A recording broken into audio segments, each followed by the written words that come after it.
Good morning and welcome to Blowout.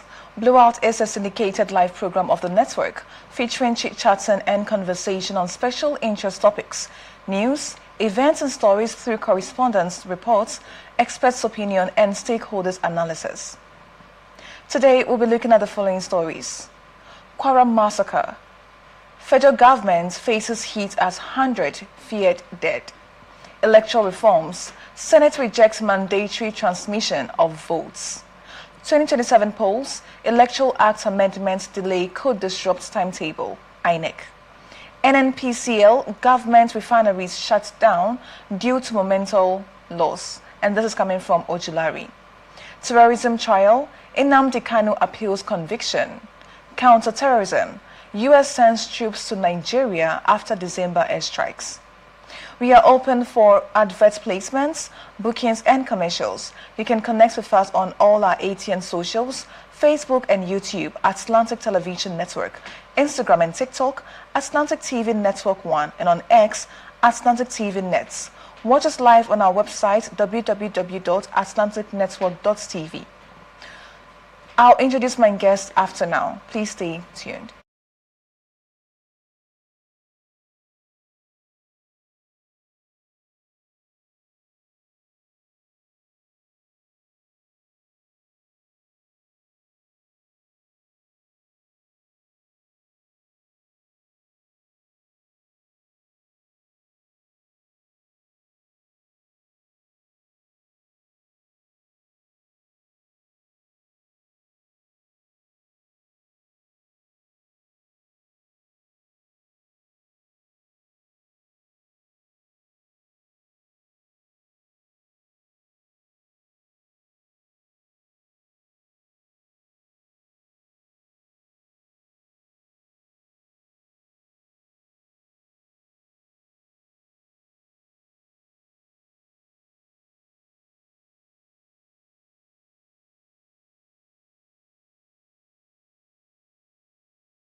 Welcome back.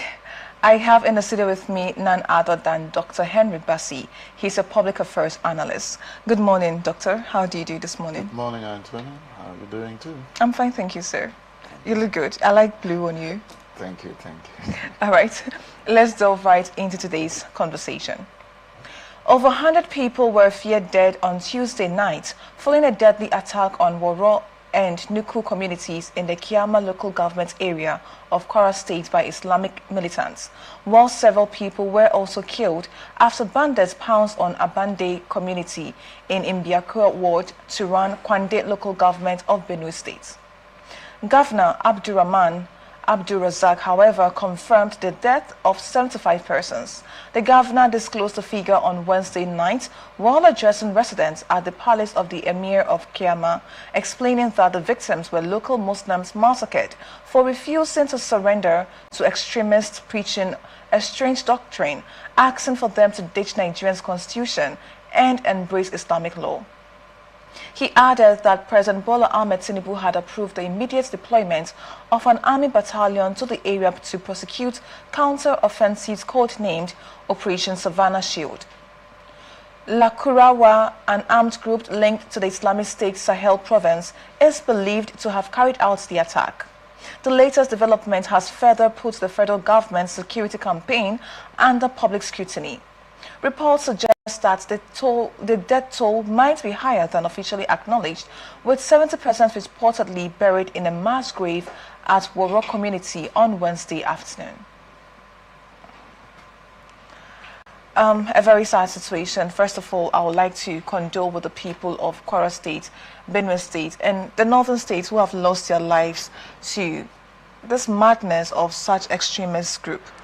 But Dr. Bassi, one of the things that, considering that these people, these jihadists, had taken out the time to visit these communities, preaching such doctrine, I do not want to use an offensive word, but such doctrines, this federal government, the state government would have had enough, time to notify the people or to find a way to protect them, knowing that this is how it starts. It first starts with preaching, and if the people do not succumb to this preaching, definitely they're going to be attacked. Considering what we've seen in recent times in the past in these communities, especially in Benue State, I mean, it's like every other day we hear of people being killed in Benue State. If we have such groups moving about or moving around these communities preaching these doctrines, are we not supposed to have been able to gather enough intelligence to ensure the safety and well-being of the communities? Thank you. Section 10 of the Constitution of Federal Republic of Nigeria made it very clear that no religion shall be made a state religion. Anybody can make reference and then go there and search and you will read the same. Now, if Nigeria is not a religious state, no religion, be it Islam, be it Christianity, be it African traditional religion, or any other religion for that matter, do not have that right to make Nigeria a religious state. But you see, when you are allowed, a certain behavior to persist within a certain time, that can also be seen as a norm, and that is what is happening in Nigeria. And I want to believe that when these men, these bandits, these people who do not have value on human life went to that community and tried to preach this that does not have a place in Nigeria's constitution, I want to believe the authority knows about it. The question here is, what did they do? Having heard that these bandits, these extremists, have gone to that community to preach what is not preachable. What did they do? And they allow it to remain. Nobody does anything. They allowed it to remain that way until when lives. Nigeria is in existence today because we have human beings living in the territory called Nigeria. And if Nigeria were to be a place that trees, monkeys, elephants, and other wild animals are living, I don't think such a place will be noted today in the world. It is because we have human beings living in the territory called Nigerians that the world is now known that there is a place or a territory known as Nigeria. And so for that singular reason, why is it that when things like this don't happen, the federal government that is in charge of security will only come to condemn? Oh, we are very sorry for those who have lost their lives. Oh, we are sorry for those whose family has been killed, and so on and so forth. Without taking drastic measure to make sure that this thing doesn't continue anymore. Because this is just about Kwara and Benue State. We don't know the plan of these people, maybe on Katsina, Adamawa, and the rest of the states in this country. And the best or the least they can do is to condemn. Tomorrow they will strike again. I think it's like there is a compromise somewhere. That is exactly what I have seen in this matter. Because these boys are not more than a state in this country. Because the least, okay, like if you go to a state like Barasa State, the population is about 2 point something million human beings. And I don't think there's a state in this country that is less than 2.5 million population. Then compared to these boys who are not even up to 10,000 or as the case may be, non-state actors overriding Nigerian territory, killing its citizens at will.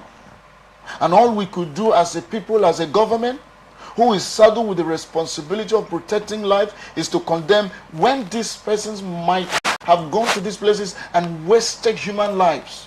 And nothing tangible is being done about it. How can we, proud of a country we call our own, how can we, when things like this are constantly happening? You see, let's not forget that General T.Y. Danjuma said something. That the way, insecurity, is being, ravaging this country, that it is high time Nigerians should take up arms and protect themselves. Because it's like the government that the Constitution recognized as those that should be protected, its people are doing nothing about it.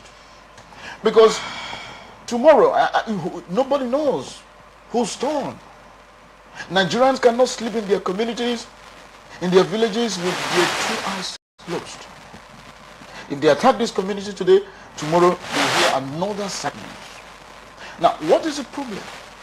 Is the problem from the policies of the federal government that is not proactive enough to quell this problem? Is it from the military who might be compromising? Because no matter in the case of the military, can we really fault them? Because they would have to take orders before they can do anything or intervene in the situation. So if the heads are not giving them the orders to do what they are supposed to do, can we really blame them? Because when the federal government deploy them to the state, obviously the answer to the call of the president, and I've gone there to protect the lives and properties of the people. But again, this is medicine after death. Why do we wait until these atrocities come to play before we take proactive measures? Asabella, I just find it difficult to really wrap my head around what you've just said, because what's the duty of a government? It's to solve problems. And the Constitution in Chapter 1, in the general provision, spells it out very clear that the primary responsibility of a government is to protect lives. And they don't have any excuse, whether you are to command or not. This Constitution is what you are leveraging on to rule Nigerians. And it is the same Constitution that has given you this office to manage for the benefit of Nigerians. So why do you wait until when these, elements, these people that do not value lives will strike before you act? It means that there is compromise, and I will keep saying it. Any platform I appear, and I talked about compromise. Either the federal government is trying to compromise somewhere, or the military that is saddled with the responsibility to quell this problem is also compromising. Because I can't see any reason why, this information they said that they've gone to these communities to preach this extremist, gospel, that they should drop Nigerian Constitution, which is an aberration. It's a crime on its own. For no reason anybody should rise up in any part of this country to say, drop the usage of Nigeria's Constitution. Okay, if that is to be dropped, which Constitution do we embrace? And I want to believe they have heard these stories without acting when it matters most.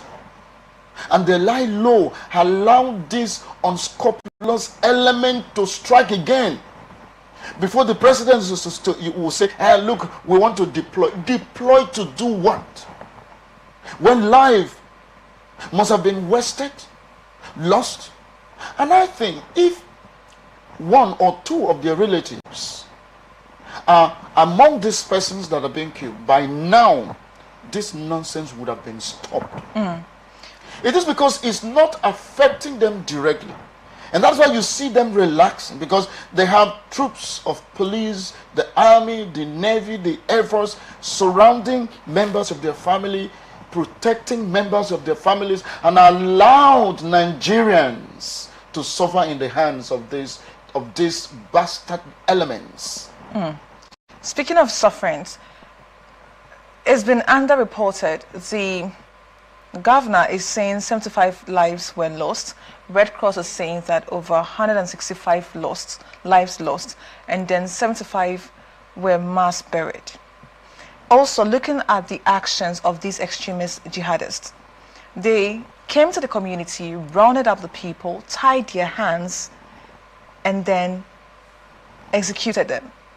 What kind of message are they trying to send to other communities who may want to oppose their teachings? Because like you rightfully mentioned, no rightful thinking Nigerian will want to do away with our constitution and embrace Islamic laws. We are a multi-religious country. We cannot say only Christian laws must prevail, only most Islamic laws must prevail, only traditional laws must prevail. I mean, that's why we have the constitution. So we are all equal under the laws. Now these people looking at their ways of execution, they'll come to your community, preach to you. If you go against them, they'll round you up, tie your hands, and then execute you, execution style.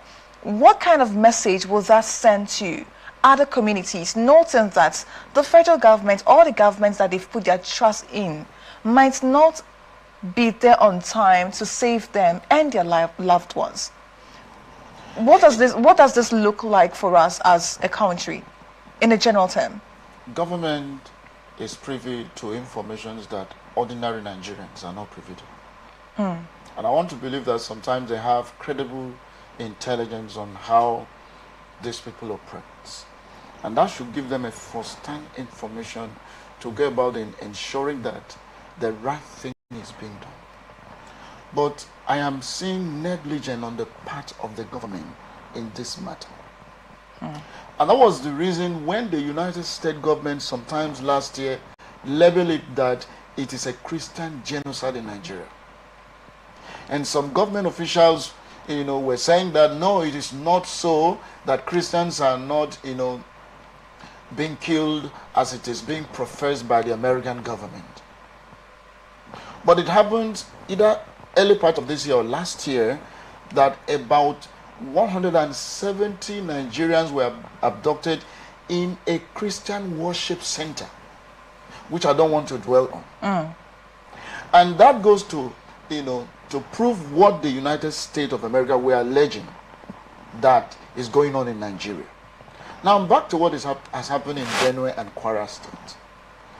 Now these people have gone to these places and preached to the community dwellers that, look, if you don't drop your constitution and embrace the Islamic laws, your life will be at risk.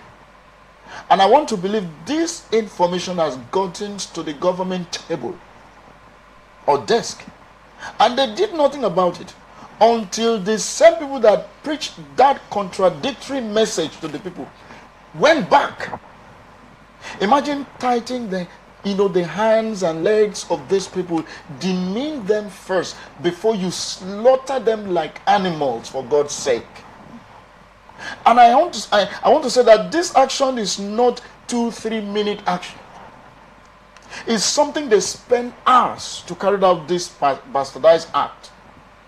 No single security presence is found in those places until after they must have finished committing this sacrilege to human beings. That is when you will hear that federal government or the authority has drafted or deployed the security personnel to go there and do what again? And do what again? And I've said here that the Constitution in section 10 specifically, that Nigeria is not under any religious law.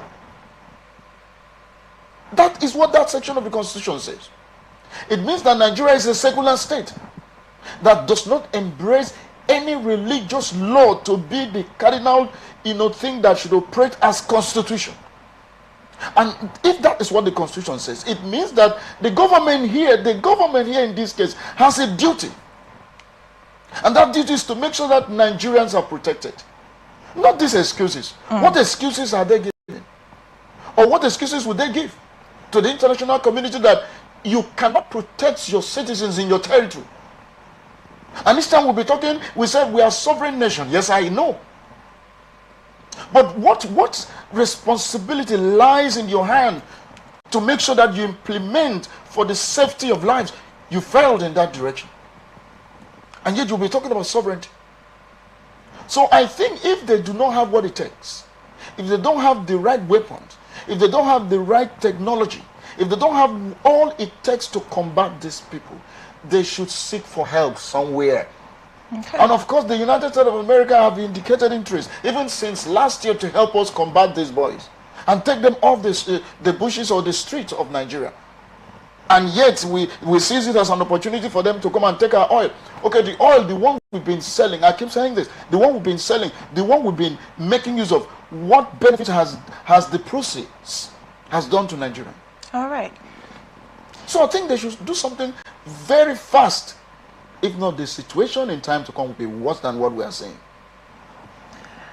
Again, my heart goes out to the people of Kwara and Benue State. Hopefully, our government will do the needful.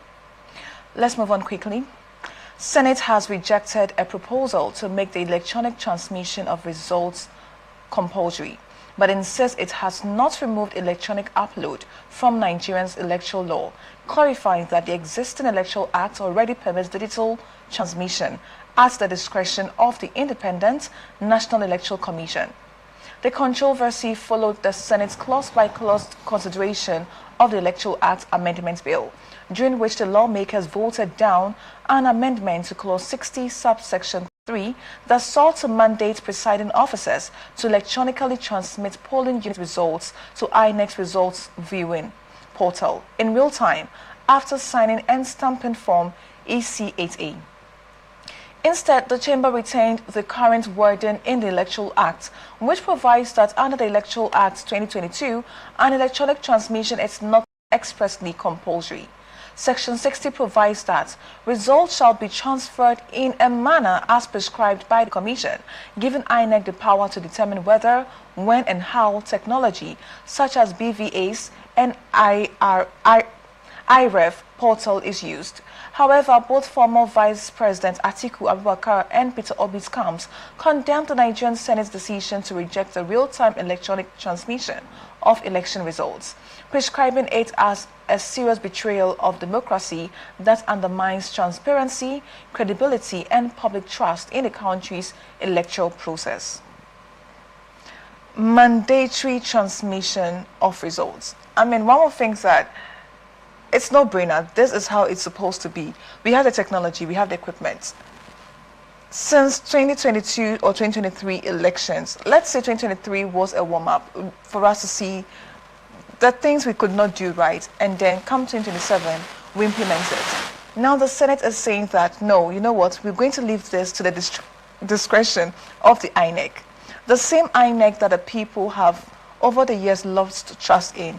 And we're looking towards the chambers, the Senate, to ensure that come 2027, the elections will be free, fair, and credible. Would you say that Peter Obi and the Vice President Atiku's reservation on the Senate's decision is justified? From what you read so far, this is not ambiguous. It's not ambiguous that an average Nigerian, would not understand what you have just said. This explains how our parliamentarians behave. From the story making the rounds has proven to us that the interest of Nigerians are not paramount to them. What is paramount to them and consistent to them is their interest. And that is why they can turn the law upside down to suit and benefit themselves, and allowed majority of Nigerians who voted them to represent them to still remain stagnant. But then, you see, a time will come in this country that they will realize the harm, the severity of their interest has done to the people of this country. Imagine them handing over the fate of Nigerians into the hands of an INEC that don't care about us. Nigerians have lost that interest, that confidence in the electoral umpire called National Electoral Commission. Nigeria have lost faith long ago. You see, that name, independent, is just for formality's sake. It's just to tell Nigerians that we have an institution that is called Independent Electoral Commission, which is not by practice. But so when you hand over the fate of Nigeria, is it in their discretion? Do you know what that means? Yes, I mean, it's an independent body, like you rightfully mentioned. Independent electoral, it's independent. So maybe they are trying to preserve the independence of INEC.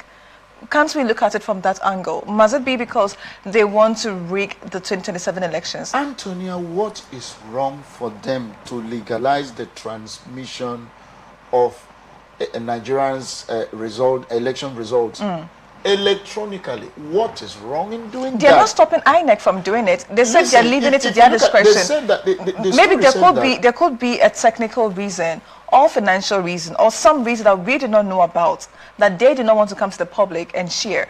So they're leaving it to the discretion of the INEC. They're not saying that no, INEC should not do it. It's in the constitution that it should be allowed electronic transmission of the results. But we might not know what process or what's holding them back. Antonia, this is the law. Okay. The law is that you can leave something on nothing. You cannot leverage nothing on nothing, and you cannot allow something to be vague. You just leave it. Remember that one of the issues that make most of the cases that were in court as a result of 2023 general election was as a result of that most of the technology used in 2023 general election were not captured in the Electoral Act. And there is no court of competent jurisdiction that will look at these issues without saying it the way it is. It is because they understand the position of interpretation of these laws by the judiciary when this matter will get to them. And that's why they allow it to hang on A, which does not salvage the situation. Okay. They would have made it that, look, if you want to use a technology in a particular election, so why can't you allow the law to capture it? So that if anybody fails in allowing this technology that is allowed by law to be used in any election, then such people or such institution should be held responsible. Than allowing him to hang in the air without, anything to hang on. Because if this thing were to be rest on that Electoral Act, it will mean that, yes, if you fail to transmit election results from the polling unit, and the people have a right to say, look, we will go to court to challenge it. But when it's like sustaining this thing on anything, that anything can just move it and you have it when even they themselves will go to election. And they will know that, after all, let's do it our own way. Since this thing is not captured in electoral laws, and they will get it when they go to court. Because they will still declare them winner of that election because it's not captured in the law. So why not make it a law? For God's sake. I told you about South Africa. That South Africa, in their last presidential election and parliamentarian election, they use electronic transmission of results. And it was very clear. If two persons has voted in the past 2 minutes, and in the next 3 minutes 4% voted, it will reflect, it will show whose candidate or whose political party has more votes than this one, or this one has less than the other one. But in this case in Nigeria, no. We want to, in fact, we want to go back to the 1st century, to the BC, to AD, so that every time we will count and say, okay, there is a mistake, recount again, because we want to favor a particular person. Look, this is how we ridicule ourselves in the international community. That when you, in fact, if you go to the house, you have the professors, you have PhD holders, you have people of in fact, great intellectuals. And yet, the same people are saying that to allow our electoral laws to capture the transmission of results is at the discretion of the institution. What a mess. Okay. What a mess, Antonia. Well, you see, time will tell in this country that these people had opportunity to make our electoral laws strengthen, and they failed because of that common interest they have. But I want to believe that in time to come, their grandchildren will ask them questions that they will not answer, because they are the voices of the people. Every constituency, a senatorial district represents a people. Every federal constituency represents a people. And if a representative of the people failed to do what projects the interest of the people, that means you have a question to answer. Well, it's not over. Let them go ahead. Time will tell. You did say it's not over. Do you think that this can be revisited or challenged legally or legislatively? Yes, any law that is against the people, the wish or the will of the people, can be visited at any given time to review it. Because I was thinking that when the issue of reviewing our electoral laws, was raised, I was somehow have that relieved that they will look at these issues. But they have completely disappointed Nigerians. That we are now being left in the hands of the INEC, which they will still, by implication, controlled to do their biddings during 2027 general election. You see, there is nothing human being takes to the mouth that the hand will remain in the mouth. No. If you take food to the mouth, when you drop the food in the mouth, the hand will not remain in the mouth. You will take it out. So that is, most of them will not be there forever. And let me also let you know this. Most of them in 2027 general election will not return. Because he who plans something dangerous to affect the masses, not knowing that the same thing you planted to affect the masses will affect you in time to come. Because you can't tell. You don't know what will happen tomorrow. It is only nature, it is only God that knows what will exactly happen tomorrow. So let them continue. Let them continue. Right. They are now the Ogrian, according to the Igbos. They have all powers to do everything. That you have the opportunity to amend the laws, put it the way it ought to be. Okay, why can't they organize public hearing? Seek for the opinion of the people. Let them, say something on this aspect before you go back to the house and debate on that issue. It's just for them to vote, and the high said, and the high have it, and everything just go that way. No problem. The time will come. The last elections saw a mass turnout in voters, and also the youth participation, because they believe that, look, this time is going to be different. We haven't technology. This is a technology-driven election, right? So that means that there will be no room for maneuvering of our vote or of the results of the votes. So let's vote. Come out, let's vote. The youth themselves took it upon, themselves to preach, to sensitize, to educate their parents, the market women. We saw how hard the youth went in the last elections. Now, we're seeing this happened, do you think that it's going to undermine the people's will to vote in this coming election? Absolutely. It undermines the wishes and aspiration of Nigerians who trooped out in their numbers in the last election to cast their votes that were not counted. And because what INEC promised Nigerians in the last election was that, look, with the technology we have in place, when you voted, the results will be transmitted to the INEC server. And whatever that is transmitted to INEC server will reflect the true will of the people. And at the end of the day, I was in a polling unit, and something happened. Because we first had the presidential and the parliamentary election, then after they counted the House of Reps result and that of the Senate, they snapped it and transmitted it. But you know that something happened when we finished counting the presidential results election, and when it was time for them to transmit the result of that presidential election, they said that the code that will enable them open the portal in order to snap and transmit this result were not working. And that was how that processes were stalled.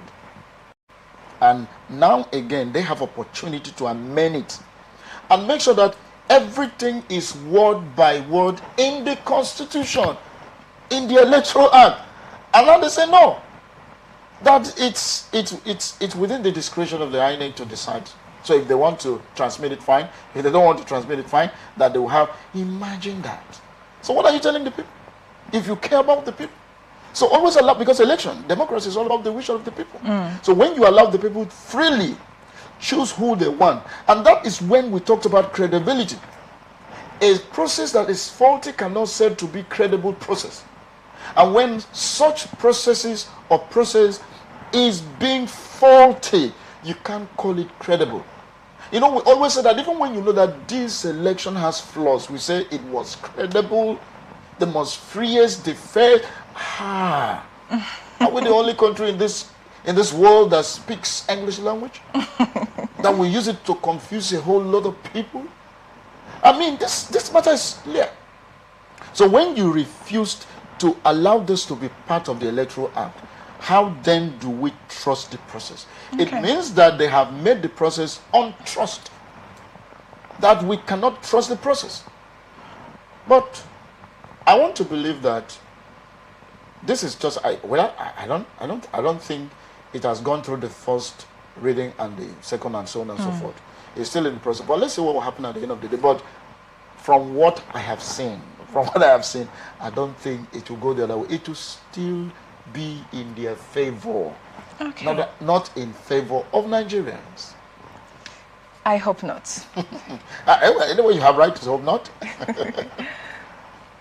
Independent National Electoral Commission has warned that delays in amending the Electoral Act could affect aspects of timetable for the general elections come 2027, even as it assured Nigerians of its readiness to conduct the polls. INEC Chairman Professor Joash Amupitan San raised a concern on Wednesday during the Commission's first quarterly consultative meeting with civil society organizations in Abuja. Amupitan said the Commission had already concluded its election timetable and schedule of activities based on the existing legal framework, but noted that any changes arising from the amended Electoral Act could require adjustments. He urged the National Assembly to expedite action on the ongoing amendment process to provide clarity ahead of the 2027 polls. Despite the uncertainty, Amupitan said INEC remained fully prepared for the elections and announced plans for a nationwide voter revalidation exercise ahead of 2027. How critical will it be to the detriment of the INEC stable should the Senate not in time come up with a good reform, or could not in time amend the electoral reform? How detriment could that be to INEC's timetable? You know, Antonia, something happened 2018, prior to 2019 general election, that people proposed for the amendment of electoral laws. And so they have finished everything, sent to the presidency for the president's assent. And the president says, or said at that time, that he's not going to do anything, that the process should continue, that when the election is over, that will also give room for things that were not strengthened, to be strengthened, for everything to go on properly. That was the reason. Because of the late time that this was sent to the National Assembly for amendment processes to be carried out. That is not how to do things. Now let me tell us this. A country that is serious in putting the people first, the moment an administration is being sworn into office, everything that has to do with Nigeria or that country will be considered. If you want to carry out an amendment, it means that in the previous election that has produced you as a leader of that country or that state, it means that you have the complaints. So you start working so that in the next election, all those gray areas pointed out or complained by the people should be fixed before the next election cycle. But in Nigerian case, it's not so. It is this fire brigade approach that when it is 3 months to the election, please let us see what the Senate can do, whether they can. At the end of the day, they will say, okay, because of this and that, they were unable to do anything. Okay, let us allow it to remain that way, because it is deliberately done. It is intentional. How could you? Okay, election is next year. Election is next year. So how come the delay? You have 3 years. You have time to look at these issues. You have time to consult the stakeholders. You have time to make sure that everybody that needs to be part of the process are consulted to make sure that the right thing is done. You didn't do anything. You didn't do anything. And so when you see that it's 3, 4, 6 months to the election, and you consult the National Assembly to see what they can do, that for me is a deliberate attempt to undermine the sovereignty of Nigerians. So you think it's an intentional manipulation? It is a complete intention. On whose part? Who is trying to manipulate in this instance then? Because the INEC has discovered these flaws, these gray areas. And so what they would have done is to signal the presidency, because it is a presidency that will send it as a bill, citing these sections of the electoral laws that required to be reviewed. And so for that reason, they will now look at the nitty-gritty of what they have to be done to strengthen the area that wasn't strengthened. But when you allow it to remain that way, and maybe because of one thing or the other, or in political interest, okay, let us do something so that the people will not say that they did not do anything. But you have time to make sure that the right thing is being done, and you refuse.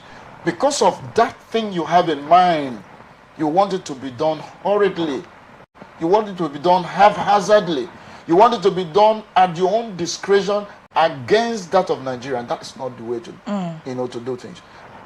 They said that, look, they will, irrespective of the fact that the matter is before the National Assembly, that they will still go ahead because already timetable elections have been released and so on and so forth. Is it how to do things? Why do we always want to do things in a fire brigade approach? Why do we want to do things that would generate reactions from Nigeria negatively? Why?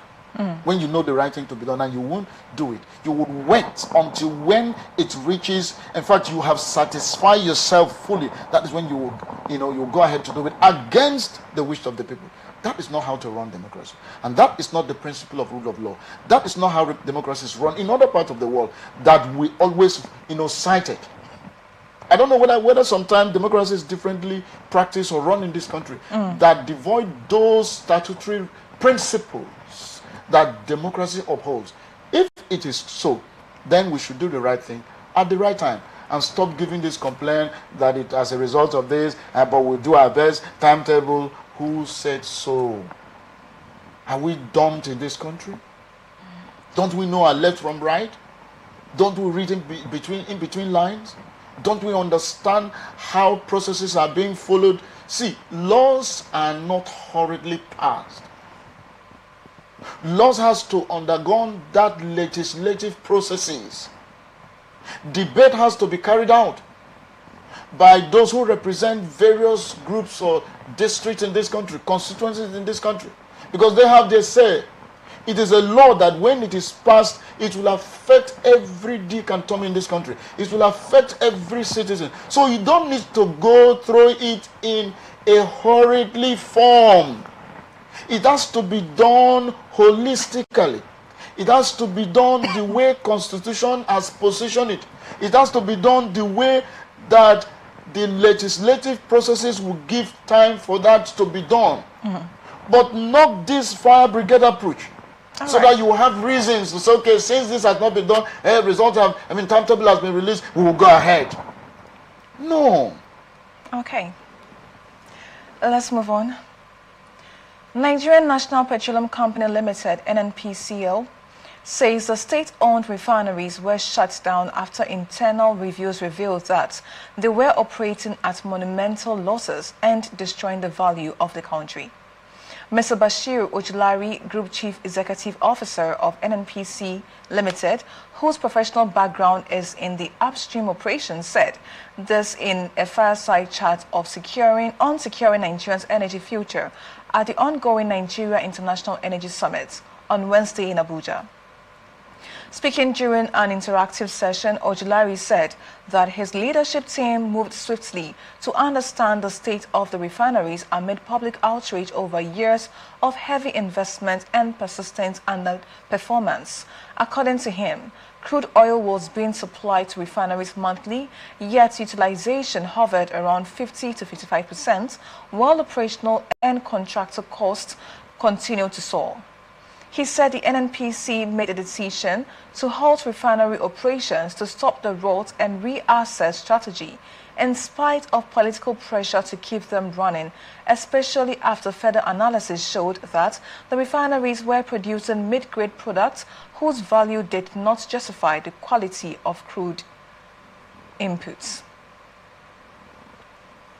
One who asks, what scale of losses qualifies as monumental in this instance, and how long do the people have to wait before our state-owned refineries start working?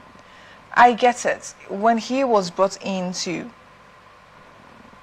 reform the NNPC, he had to assess the situation before coming up with strategies to ensure that whatever is wrong with that agency could be looked into and could be righted, right? Now, the question is, how long do the people have to wait? Because millions in dollars, not even in naira, have been invested into these agencies, and they are not working. Taxpayers' money. Now, the people have to rely heavily on Dangote, a private-owned agency. And luckily for us, it's working. We've not seen long queues in our fuel stations. We've not seen fuel scarcity in a while. Prices also has been fair. But then again, why should we allow one individual come and reform our oil sector when the states, the federal government can't do something about it?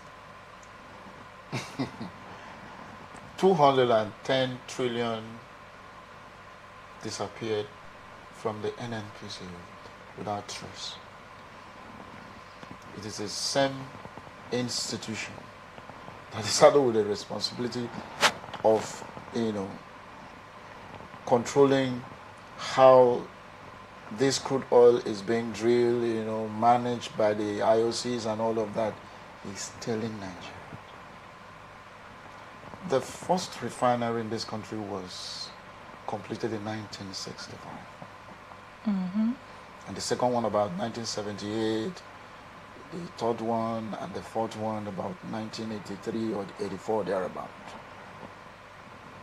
And the first refinery was built in the 18th century or 19th century, also to say. And it still functions. It's in Romania, so I'm talking to you. It still functions. If you go to a country like the United States, they have more than 20 refineries, and they are all functioning optimally. But a country that has just 4 or 3, an individual use about 4 or 5 years to build a refinery that's about 630 capacity. And when you put the capacity of 3 refineries is not up to 500,000 barrels a day. And yet, we can't maintain it. And when you look at the amount of money sunk into the maintenance of these 3 refineries, it's mind-boggling. It's disturbing. It calls for questioning. It calls for worry. Because such shouldn't happen in the first place. And today, Julary is telling Nigerians the reasons why they halt the operations of the 3 refineries, where the humongous, wrath they experience or witness in those places. Whose fault? Is it Nigerian fault? Is it my fault? Is it the fault of those persons who are suffering in their communities? Come on. This is not what we should be talking about. What they should be talking about is how to ensure that the 3 refineries locating at Warri, Kaduna, and Port Harcourt works effectively. Start producing crude oil, to supplement that of Dangote. Okay, admitting that Dangote refinery is not on stream, what do you think would have happened to Nigerians during the past festive period? Because that's what we used to, to go through in the past festive periods. That when it is that time, some Nigerians who do not have the fear of God at all would start using their fellow citizens to make money. But coming to tell us this, whose fault? They should accept that it is their fault to fix this refinery. And it is also mandatory for them to make sure that these refineries, can be put to use. Now, if an individual, one man could build a refinery whose capacity is bigger than even the 3 that the federal government have, then how much more? So it goes to tell us that there is something. The other day, when I appeared on the radio program outside this state, and I said that it takes the political will to fix all of this. And it also takes the political will to make sure that this thing does not work. And it's true. It's true. Because everything in Nigeria seems to be controlled politically, without administratively. Governance is administratively. And so when the policies and programs of the government that's supposed to enhance that productivity, enhance progressiveness, enhance development, is now becoming retrogressive, it therefore means that something is not right somewhere. So NNPCL is saddled with the responsibility of ensuring that the oil sector in Nigeria is completely and holistically maintained for the benefit of Nigerians. Okay. Not stories, Antonia. It is not stories that Nigerians are expected from these people. Okay. But would you say the admission of the NNPC boss means that they are trying to be more transparent as opposed to how the agency that agency has been operating in previous past? Or would you see it as a corporate failure in governance or corporate governance failure? How would you categorize this? I mean, he's coming out to tell us that, look, the reason why these refineries is being shut down is because they are operating at a monumental loss to the state. Nobody wants to run a business that is Who created only the incurring. monumental loss? Who created I mean, that? in this, that's what I'm saying. In his case, at least he came to meet a rotten system that he is trying to reform. He was part of that system. Ojulari was part of the system. He was part of the system, but So? he was not making decisions as He of was then. not making decisions, but he was a top hierarchy officer in NNPCL. See, Antonia, let us point one fact here. You see, when we fail to acknowledge the fact that mistakes have been made in the past and try to dodge the blame and shift it to somewhere else, and that would continue to degenerate Nigeria's progress as a country. And that would take us nowhere. Now, the NNPC is established by an act of parliament, which means they are not just, operate without rules, without regulations. It's sometimes they fail to put to work these laws that has established them. Reason is best known to them.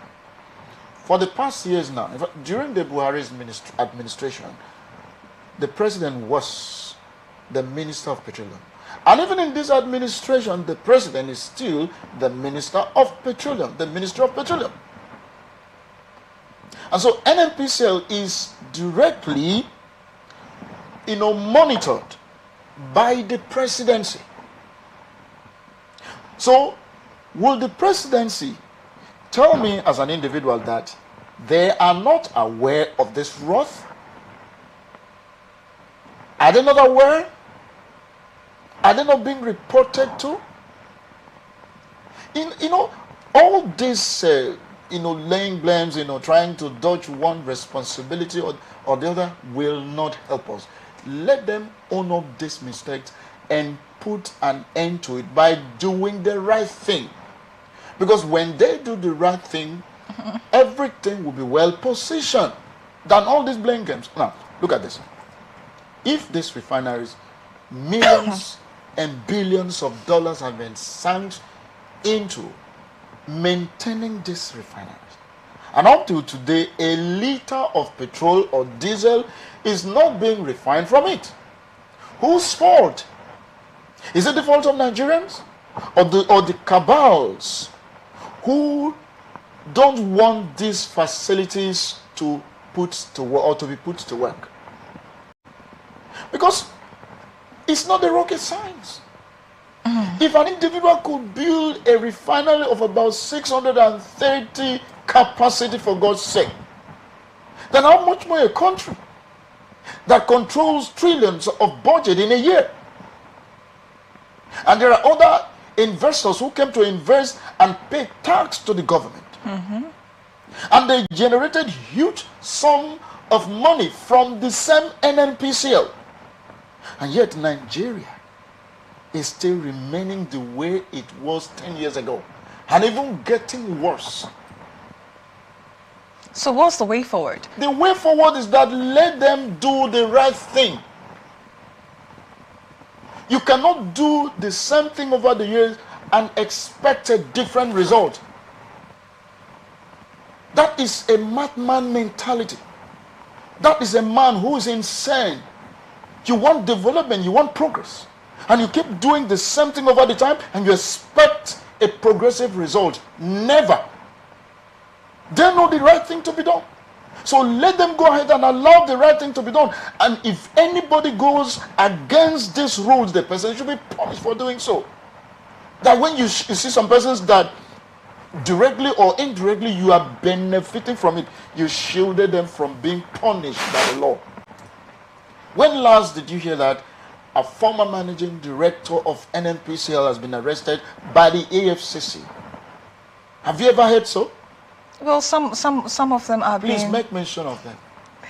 I mean, of recent times, we've seen the past administration, they are answering, they've been called and they are answering questions in the EFCC. So how is it today? But we're still on it. And even SERAP recently has also called... Okay, SERAP has also, a civil society organization. Well, I mean, it takes all of us to make it work. It's not just the government's role to ensure that our refineries are working, or the NNPC is operating at its maximum capacity. I agree. So if it takes civil society to ensure that they do the right thing at the right time, then hey, who am I to complain?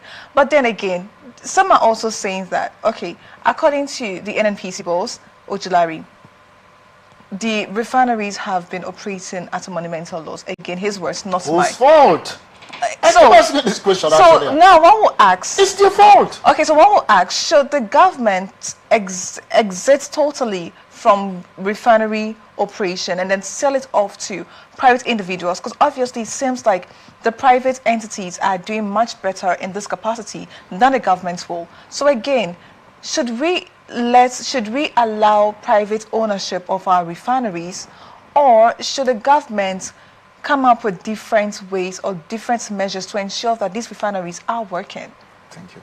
You see, the electricity sector is under privatization today. Do we have it right? The answer is no. It is because the right processes of privatizing the electricity sector were not followed.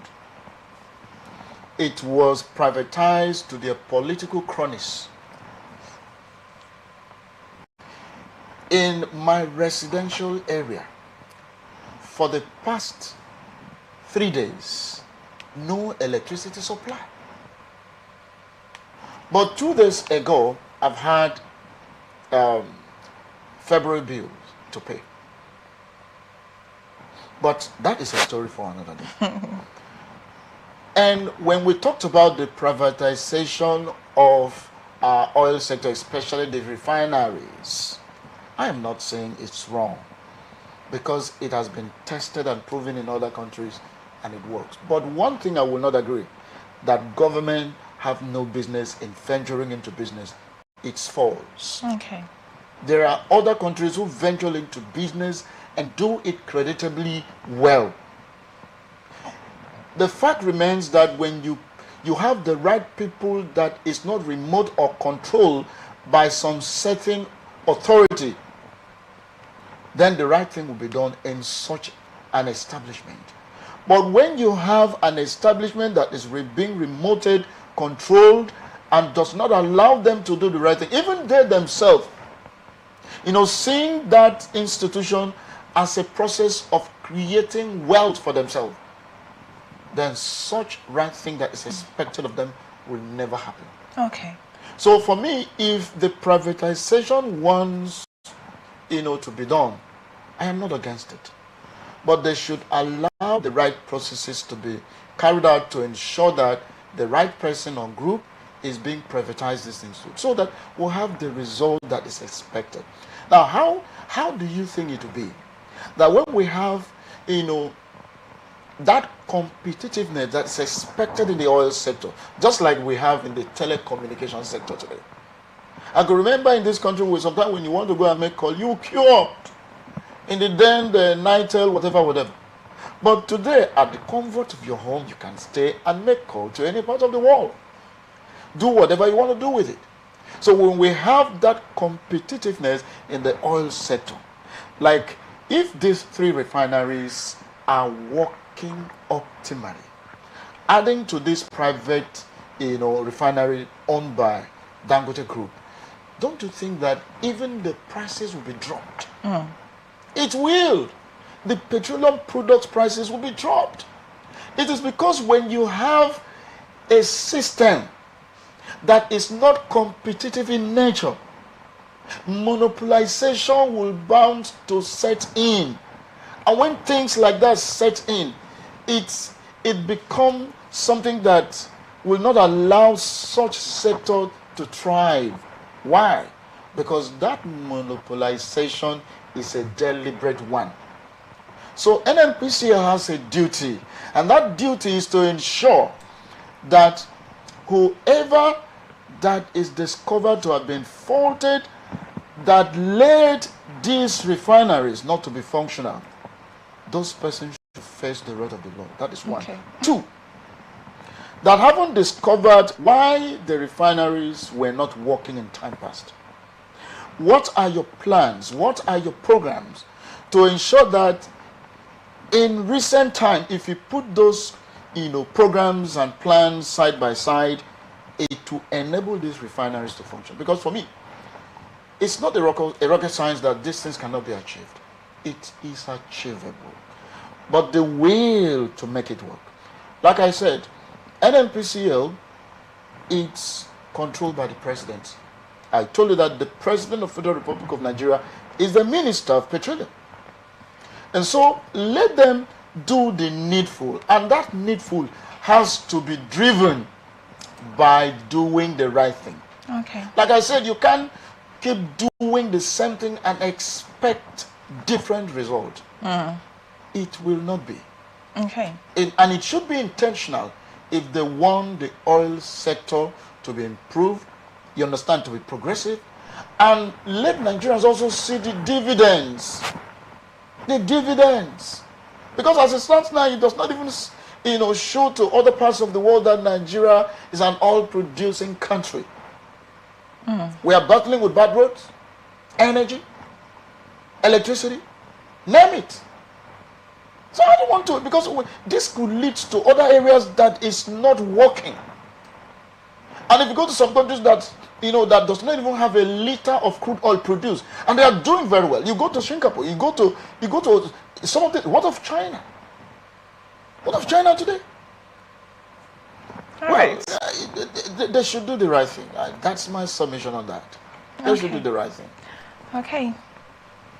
Detained leader of the indigenous people of Biafra, Nnamdi Kanu, has filed a notice of appeal challenging his conviction and multiple sentences imposed by the Federal High Court in Abuja, insisting that the trial was riddled with fundamental legal errors and amounted to a miscarriage of justice.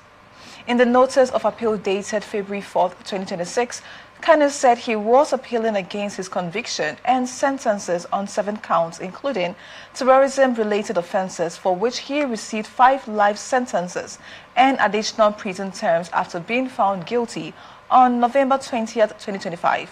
Kanu was convicted for offenses including committing an act preparatory to or in furtherance of an act of terrorism, making a broadcast with intent to intimidate the population, and being the leader and member of the indigenous people of Biafra, a proscribed organization in Nigeria, among others. Justice James Omotosho of the Federal High Court, Abuja, delivered a judgment on November 20, 2025, sentencing Kanu to 5 life terms for terrorism-related offenses, 20 years imprisonment for being the leader of the proscribed IPOB, and 5 years imprisonment with no option of fine for importing a radio transmitter without a license. In his grounds of appeal, the IPOB leader accused the trial court of failing to resolve what he described as a foundational disruption of the original trial process following the 2017 military operation at his Afara Uku residence.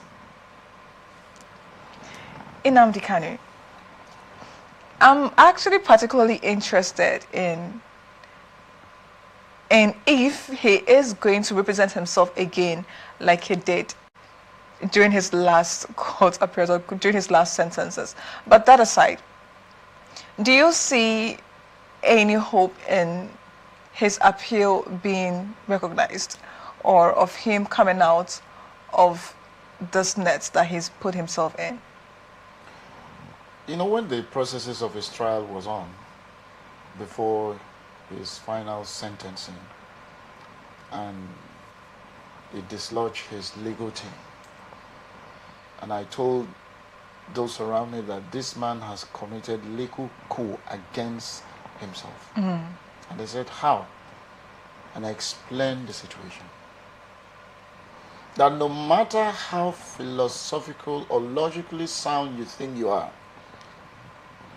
you might not have that legal technicalities to represent yourself in the court of law. So no matter how you think that your legal team, have not done what is expected of them, they understand the position of the law more than you, who did not attend a class in the law school. That was the situation. And that happened on November 20th, 2025. he was sentenced to life imprisonment.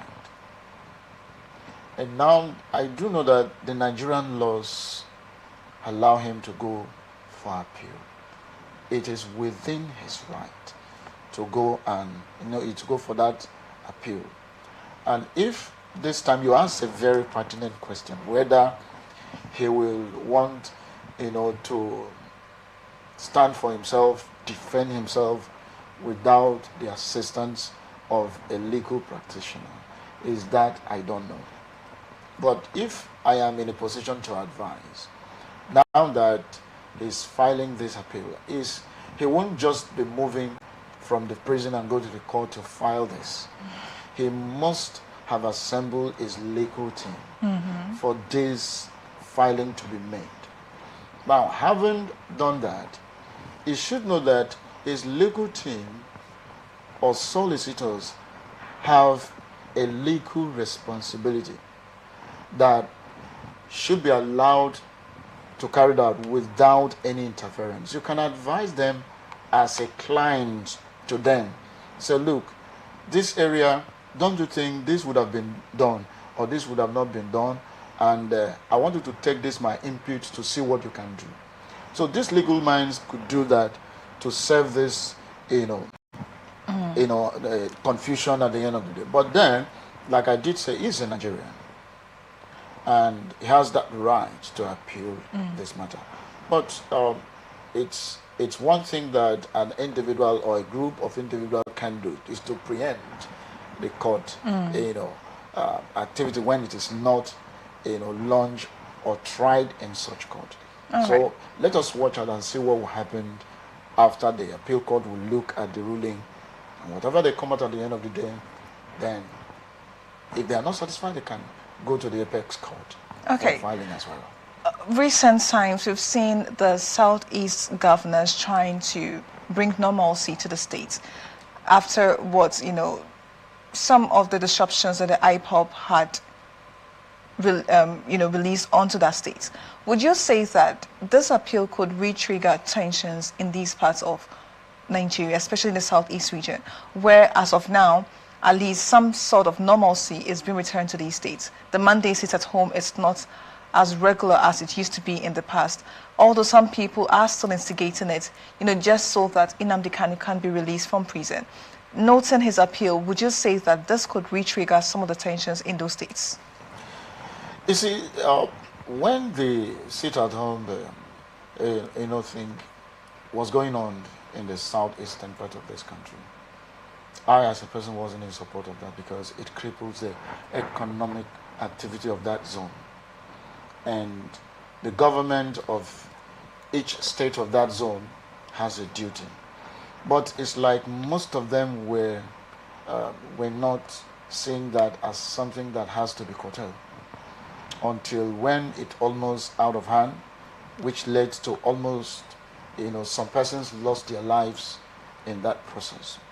But now that they stayed in that zone, Anambra State to be precise, has taken a decisive decision to make sure that the sit-at-home issue, is not continuing. It's a step in the right direction. But one thing I do not know, whether the policies of the government can completely eradicate that. But looking at the involvement of Nnamdi Kanu, matter and the sit-at-home scenario, I think, as an analyst, that the solution to Nnamdi Kanu's trial and whatever lies politically. I know a lot of persons have said a whole lot of things. I don't want to preempt the court, because when you look at the charges leveled against him and what was ruled as at the first court of instance and what is likely, might likely happen in the next, court, which I cannot preempt, is what I don't know. But then I want the southeastern state governors, Ebonyi, Anambra, Imo, Enugu, and Abia State, to make sure that they see what they can do talking to the presidency to find political solution to this problem. Because looking at the agitation of Nnamdi Kanu and his actions, which might not be carried out by him, directly, but that must have been done, by those supporters of his. But then there could be political solutions to this problem. All right, let's look at our final story. United States has deployed a small team of troops to Nigeria, the first official U.S. military presence on the ground since airstrikes targeted terrorists on Christmas Day 2025. The deployment of Nigeria follows airstrikes ordered by President Donald Trump in December 2025 on what he described as Islamic State targets in the country. Trump had also indicated that further U.S. military action in Nigeria could follow. Reuters reports that the U.S. had been conducting surveillance flights over Nigeria from neighboring Ghana since at least late November 2025, providing intelligence support ahead of the December airstrikes. Dr. Bassi, what is the implications, or what are the implications of foreign troops operating on Nigerian soil? We have our national sovereignty, or the country's sovereignty, to think about.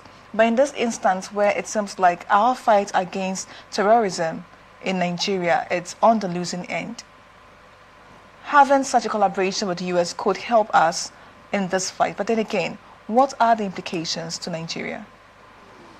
In this matter, terrorism is something that affects the entire world, not just Nigeria. Something happened in 2001 in September, to be precise, where World Trade Center in America was bombed by the Islamic terrorist group. And since that time, America had not, taken it lightly with them.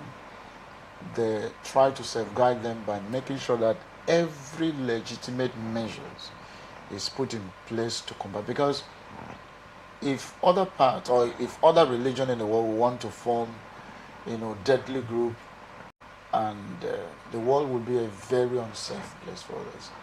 But be it as it may, that deploying their troops, this time, prior to this time, they were saying that there is Christian genocide in Nigeria, where Christians were massacred, or Christians were killed, murdered, persecuted, and all of that.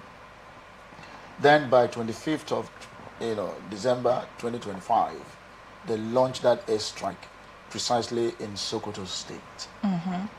And that generated a lot of reactions. Some were negative and some were positive. Some were for and some were against. But do we need help in this fight of insecurity? If you ask me, I would say yes. We need help. But we have two schools of thought in this matter now.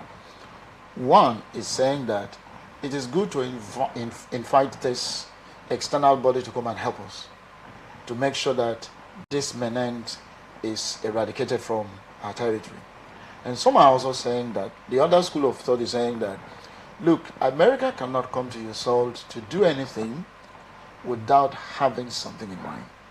It means that there must be something they are targeted in rendering this assistance to us to make sure that the issue of terrorism in Nigeria is curbed. Now, when you look at these two schools of thought, it means that whether we like it or not, we need help. Just in Kwara and Benue State, about 100+ Nigerians were killed as a result of this deadly Islamic group. And so, but if the assistance that is coming from the US is planted on a positive note, it will help. You know why I'm saying it will help? Number one, they have a technology that can help to really pinpoint where these terrorists are. When they strike, when that air strike was launched in Sokoto State, some of us were believing that it should have been in Borno State, or maybe in Katsina, or in Zamfara State, where you have more of these bandits stationed. But how did they know that the camp of these terrorists, they have the biggest camp of these terrorists in Sokoto State? It means that what we didn't know as a people, these people, due to the aid of technology, has been able to know. Okay. That's why I'm saying if the purpose of sincerity is applied in this case, there will be positive results in the end. But if the other way around, that is, we will do what we have in mind. That means if you don't allow us to do this, because what happened to Venezuela is what the fear of Nigeria is currently. The Venezuela president, Nicolas Maduro, has been taken from his presidential palace, is now in the United States of America facing whatever charge has been leveled against him. So what Nigeria as a government is trying to run away from, they wouldn't say no. If the United States of America is now suggesting that, look, we are coming to help you, and Nigeria as a government say, no, how will you come? Are we not a sovereign nation? But in this case, in international law or international community, sovereignty supervises sovereignty. Okay. And so in this matter, Nigeria cannot, protect his territory from these bandits, these Islamic terrorists, these Islamic jihadis, or whatever they call them, have made Nigerian territory unsafe. And so if that purpose of sincerity is on the part of the U.S. government to actually help us out of this problem, it will be a good thing that will happen to us. Okay. But I do not know what they will demand in return, because nothing goes for nothing.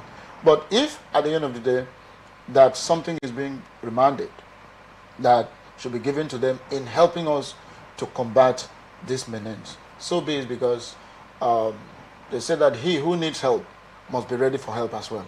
Okay. So it's not a bad thing, but let them do the needful to curb this menace. All right. This is where we wrap it up on this episode of Blowout. Thank you very much, Dr. Bassi, for your excellent analysis. Thank you. Thank you for having so me. very much. Thank you. We are open for advert placements, bookings, and commercials. You can connect with us on all our ATN socials, Facebook and YouTube at Atlantic Television Network, Instagram and TikTok at Atlantic TV Network 1, and on X at Atlantic TV Nets. Watch us live on our website www.atlanticnetwork.tv. Remember, peace and unity are the pathways to progress. Open Conversation comes up shortly. Don't go away. Thank you for watching. I am Antonia Arcebel.